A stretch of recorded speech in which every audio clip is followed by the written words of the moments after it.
The language of universe में आपका स्वागत है। आज का वीडियो क्लास 12 से लिया गया है। जैसे कि सामने लिखा गया है equation of line in space. आज के वीडियो में हम स्पेस में अंतरिक्ष में किसी लाइन का इक्वेशन निकालेंगे। वैसे यहाँ पर स्टेटमेंट लिखा गया है, हमें इस स्टेटमेंट की मदद से मैथमेटिकल इक्वेशन निकालना है स्पेस में किसी लाइन का। तो ये इस प्रकार से है, vector equation of a line passing through a given point and parallel to a given vector. तो सबसे पहले हम बात कर लेते हैं कि हम स्पेस में किसी लाइन का इक्वेशन किस प्रकार से निकाल सकते हैं एवं ऐसी कौन कौन सी सूचनाएं हैं जिसकी मदद से हम यूनिक इक्वेशन निकाल सकते हैं। तो सबसे पहले हम बात कर लेते हैं कि क्या स्पेस में केवल यदि पॉइंट गिवन हो तो क्या उसकी मदद से हम स्पेस में लाइन के इक्वेशन को निकाल सकते हैं। तो चलिए उस पर चर्चा कर लेते हैं। तो मान लेते हैं कि ये आपका पॉइंट है, ठीक है, स्पेस में, और बाकी कोई भी सूचना गिवन नहीं है।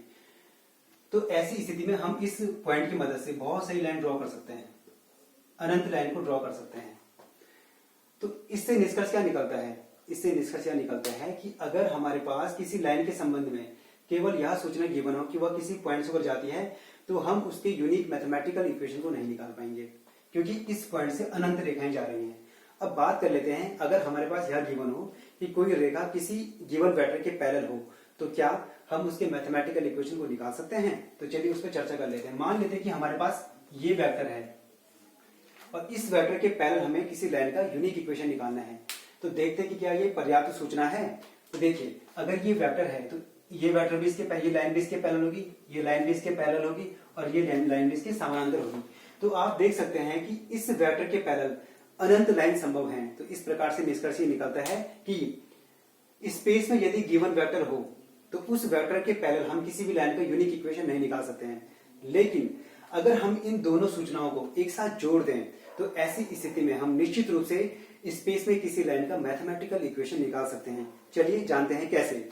अगर हमको कहा जाए कि एक पॉइंट है, कोई स्ट्रेट लाइन है जो किसी एक पॉइंट से होकर जाती है, इस प्रकार से गुजरती है कि वह किसी गिवन वेक्टर के पैरेलल है, तो मान लेते हैं कि वह वेक्टर इस प्रकार से है।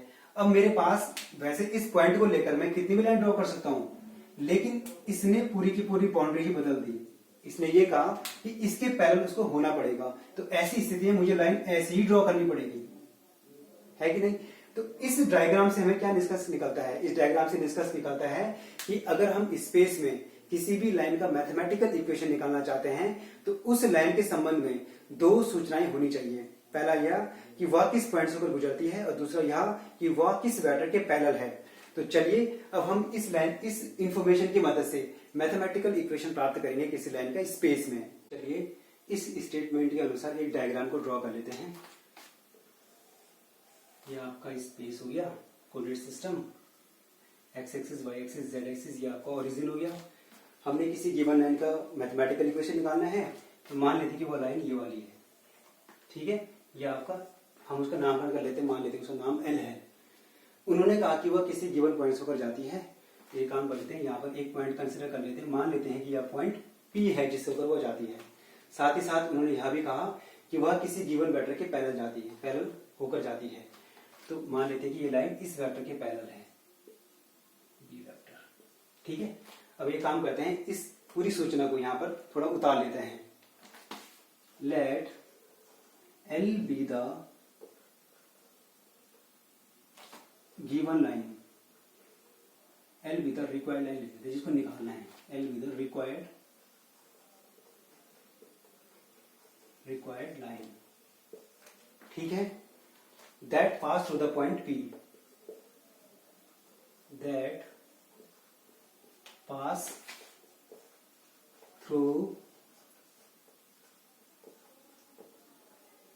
the point P।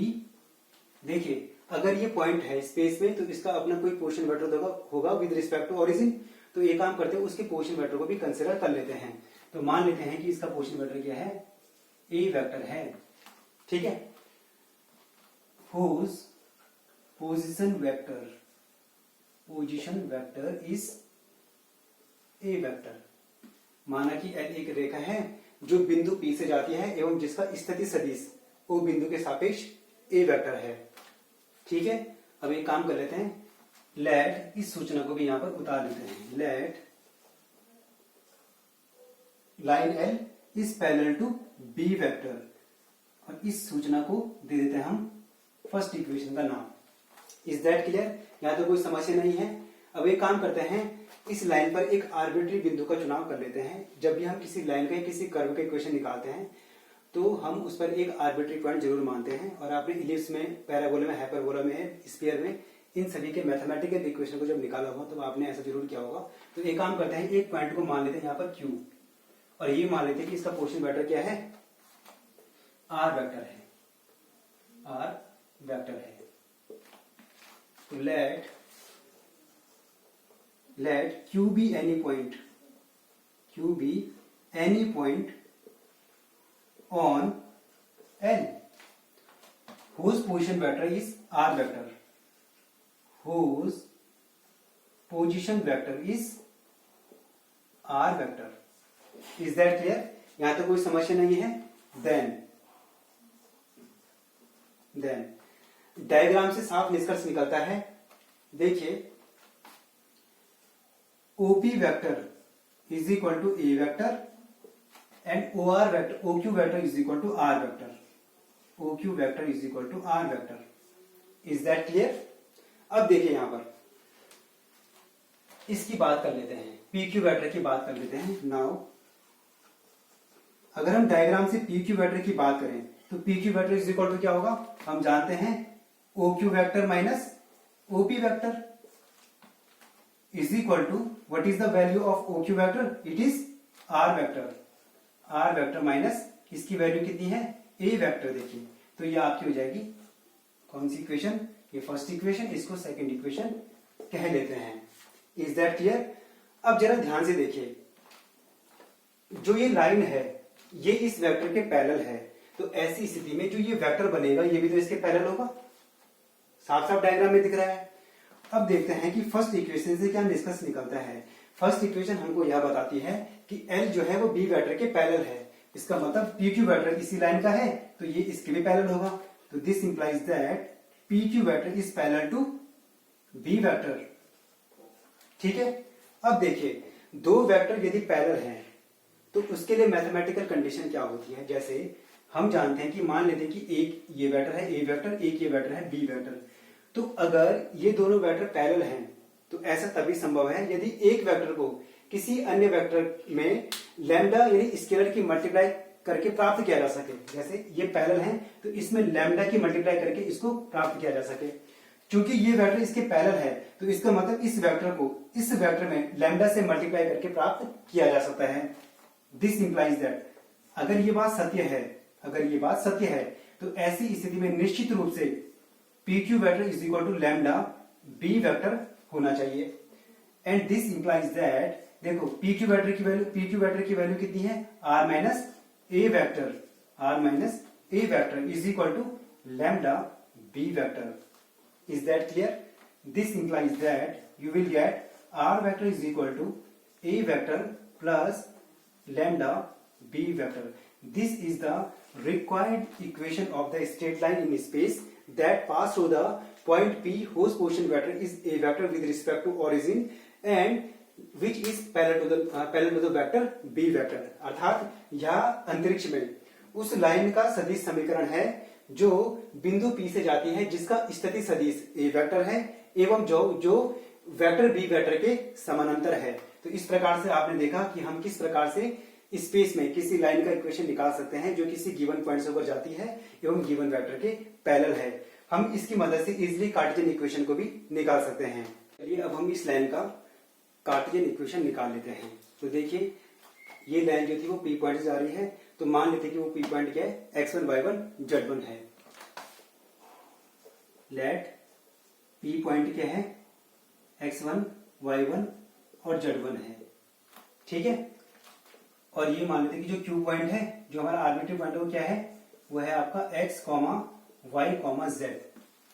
ठीक है, अब देखिए यहां पर अगर PQ गिवन है तो हम PQ वेक्टर की डायरेक्शन रेशियो निकाल सकते हैं। तो this implies that PQ vector, जो PQ होगा, PQ वेक्टर उसके डायरेक्शन रेशियो कितने हो जाएंगे, x minus x1, y minus y1 और z माइनस z1।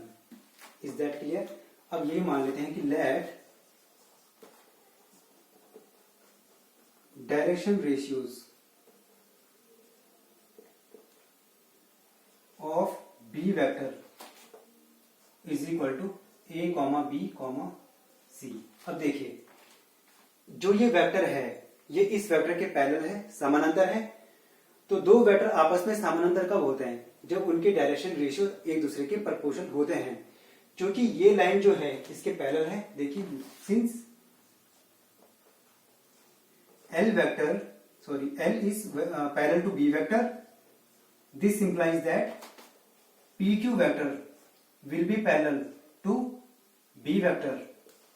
और यदि ये एक दूसरे के पैरेलल हैं तो इनके डायरेक्शन रेशियोज भी एक दूसरे के पैरेलल होंगे। तो PQ वेक्टर के पैरेलल डायरेक्शन रेशियो क्या है? x minus x1। तो इसका मतलब जो x माइनस x1 को प्रोपोर्शनल होगा a के, इसी प्रकार y माइनस y1 जो होगा प्रोपोर्शनल होगा b के, और इसी प्रकार z माइनस z1 प्रोपोर्शनल होगा आपके c के। ठीक है। जब ये साइन हटता है तो एक कांस्टेंट आता है, तो ये कुछ इस प्रकार से होगा x minus x1 is equal to lambda a। इसी प्रकार y minus y1 is equal to lambda b, और इसी प्रकार z minus z1 is equal to lambda c। हम इसको इस प्रकार से भी ले सकते हैं। देखिए x minus x1 upon a is equal to lambda, और y minus y1 upon b is equal to ये भी लैम्डा, और z minus z1 upon c is equal to lambda. ये सब लैम्डा के बराबर होंगे। तो ये भी लैम्डा, ये भी लैम्डा, ये भी लैम्डा। तो इससे निष्कर्ष क्या निकलता है? इससे निष्कर्ष ये निकलता है, देखिए यहाँ पर, दिस इंप्लाइज दैट इन सब की वैल्यू लैम्डा है, तो ये सब आपस में क्या होंगे? बराबर होंगे। ये हो जाएगा x minus x1 upon A is equal to y minus y1 upon B is equal to z minus z1 upon C. ये आपका आंसर हो गया। ये कार्टेशियन इक्वेशन है उस गिवन लाइन का। वैसे वेक्टर इक्वेशन की मदद से बहुत आसानी से निकाला जा सकता है इस इक्वेशन को। चलिए उस पर भी चर्चा कर लेते हैं। देखिए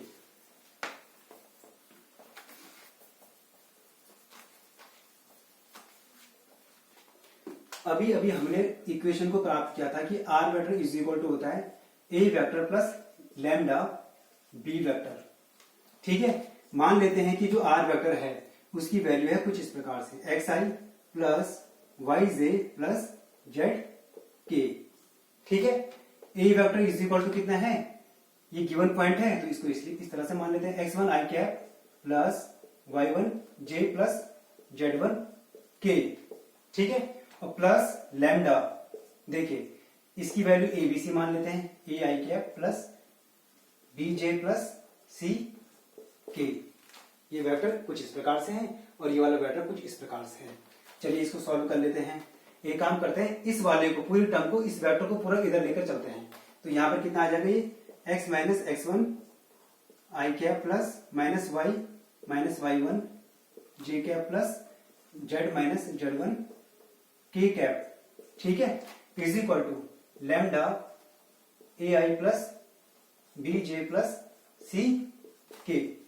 ठीक है। अब देखिए ये एक वेक्टर है और ये एक वेक्टर है। ठीक है। तो ये दोनों वेक्टर यहां पर इक्वालिटी का साइन लगा हुआ है, यानी ये दोनों वेक्टर इक्वल हैं। ये दोनों वेक्टर इक्वल हैं। तो ये दोनों वेक्टर इक्वल कब कहलाएंगे? Two vectors are said to be equal if their corresponding components are equal.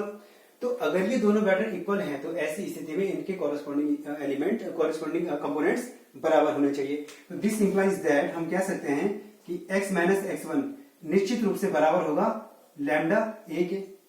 इसी प्रकार y माइनस y1 निश्चित रूप से बराबर होगा लैम्डा बी के, और इसी प्रकार z माइनस z1 निश्चित रूप से बराबर होगा लैम्डा सी के। इस प्रकार लैम्डा से इस इक्वेशन को भाग दे देते हैं तो you will get x minus x1 upon A is equal to lambda comma y minus y1 upon b is equal to lambda, और similarly z minus z1 upon c is equal to lambda. तो ये भी lambda, ये सब lambda, सब आपस में बराबर होंगे, सीधी सी बात है। तो this implies that x minus x1 upon a is equal to y minus y1 upon b is equal to z minus z1 upon c, और ये आपका रिक्वायर्ड इक्वेशन है उस लाइन का स्पेस में। ठीक है। अगर आपको हमारा यह वीडियो अच्छा लगा हो तो प्लीज हमारे चैनल को सब्सक्राइब करें। धन्यवाद।